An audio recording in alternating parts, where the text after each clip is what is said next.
ырчыларды башкача колдойсуңар а дегендер а. Мен эстрадага өтүп кетким келип Кытайга ушуну көрүп отуруп, кыйкырып, эккырып, бакырып, кыздар так чугуп алам. Полигонда калеге калып, башкача сонун худулдар чыкса эле настроение чыгат. Мындай чыкты нормально видео атканда рекламадай болот. Башкача баш.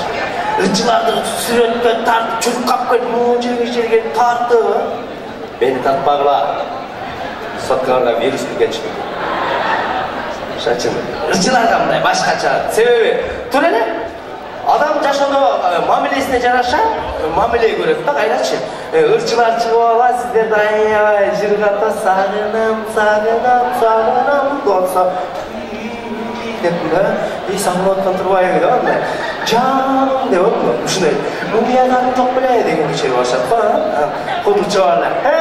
Деп кыйын болосо ага ким болчу. Туп-тура каласыздар. Туп-тура.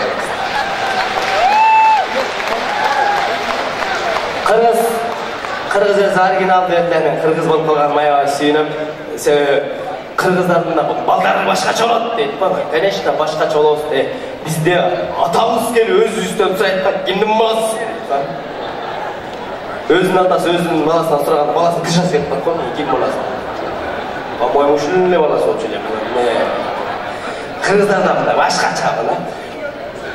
Тарбиялаганда дагы мындай түз тарбия берет да, мисалы үчүн оң мутуң менен үйгө кир, оң жамбашың менен жат, оң колуң менен тамак же деп ушул сөздү көп айтып, бер жагы сол жак көп айтып атат, ошентип левий жакшы көрүп кетебиз кедегелерден. Колдонобуз жашоодо. Бала тарбиялап атканда башка элдерден өзгөчө, башка элдерге такыр окшошпогон башкача бала тарбиялайбыз. Дүйнөдө бир гана кыргыздын бала тарбиялаганы башка элдерге такыр окшошпойт. Бизде бешик деген татлакай нерсе бар. Белине бекем талып, үстүн капкараңгы жабып, бурчка барып таштап коебуз. Жалгыздыкка кичинекейиңе бөлүп баштайбыз. Биз тербеткенде уктап калды деп өзүбүздөн саластырбабыз да. Көрсө албайбыз деле мындай жатат да, балабыз ойнойт да, караңгы экен, күн чыга элек турбай эле турсаң болот эле. Анан балдарды мындай тарбиялаганда, мындай кыз менен баланы салыштырып тарбиялаганда, бизде кыргызда кыздарга өзгөчө мамиле жасап тарбияланат, ал эми балдарга башкачараак мамиле жасалат да. Мисалы үчүн кыздар кандай чайкалат, башында токмок жеп чыгып, чыгып чыгып да. Эркек бала байкуш токмок жеп эле жүрүп өтүп кетет го, мындай. Төрөлгөндөн баштап токмок жейт, мындай эшикке чыгып баратканда босогондо бир 3 жашар кыз ойноп аткан болсо, карындашым качыптыр, же болбосо кызым качыптыр деп алып, ошол эле жерде 3 жаштагы эркек бала ойноп аткан болсо, андай жылуу сөз жок го. Келат эле бүттөт. Чөй. Босогондо эле. Талат деп. Ал эми үйдөн токмок жеп кичине көчөгө чыкканда көчөдө браттардан токмок жей баштайсың, Алардын көпчүлүгүнө айылдактарда эле барбош керек, шаардан киргендерде бар.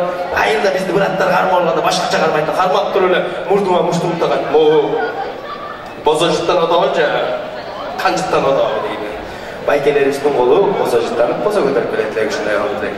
Азыр болсо деле мында бул жакта багы жүргөндө залга барат, эркек деген залга барат. Эркек мындай корос сыяктуу болот да, мындай көйрөң болобуз, мындай латной жүргөн жакшы көрөбүз. Бажа шакыр. Тура? Нормально. Болсун ажырашпай калышым кетсе болмайды. Анда менден деле артык балдар бар, бирок алар деле жүрүшөт, бирок мондип жүрөйүн дейт. Жүрөт болбой эле. Бирок жарашпай калат да, мындай. Жанына болсун окшоо бир чуркоп кетсе кирип болуп калат, мага окшоо. Бирок повод бербейт, кыздарды көргөндө любой эркек өзгөрөт, даже чалдардан бери өзгөрөт да, мындай. Келат эле таяктан бир кадам болсун.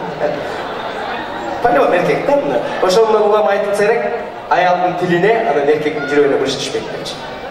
Себеби аял киши сүйлөгөндө аябай жакшы көрөсүздөр. Себеби сүйлөп жүрүп баягы бир жеңишке жетесиздер.